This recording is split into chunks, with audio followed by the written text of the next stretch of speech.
Gubernur Aceh Nova Iriansyah mengikuti acara penglepasan ekspor biji kopi Arabica Gayo ke Amerika Serikat pada Sabtu 14 Agustus 2021.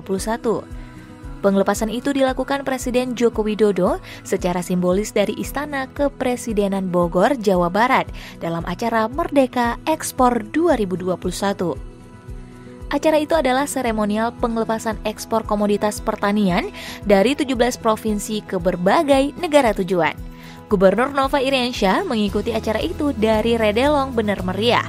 Dalam kegiatan Merdeka Ekspor 2021, Aceh mengikut sertakan dua perusahaan eksportir yaitu Cocoa Gayo dan Koperasi Permata Gayo, di mana jumlah total biji kopi Arabica Gayo yang diekspor kedua perusahaan asal Bener Meriah tersebut mencapai 38.400 kg atau 38,4 ton.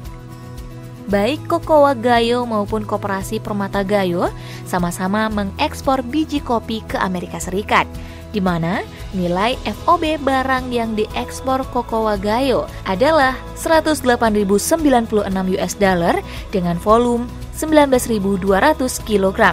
Sementara Koperasi Permata Gayo mengekspor dengan nilai FOB sebesar 96.960 US dollar dan volume 19.200 kg.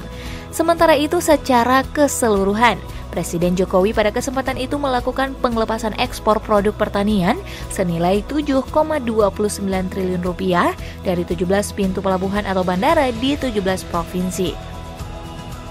Pada kesempatan itu pula, Presiden Jokowi menyampaikan penghargaan dan apresiasi kepada para petani, peternak, pekebun, pelaku usaha agribisnis, dan pemangku kepentingan pertanian yang selama masa pandemi COVID-19 telah bekerja keras untuk memenuhi kebutuhan pangan masyarakat di Indonesia.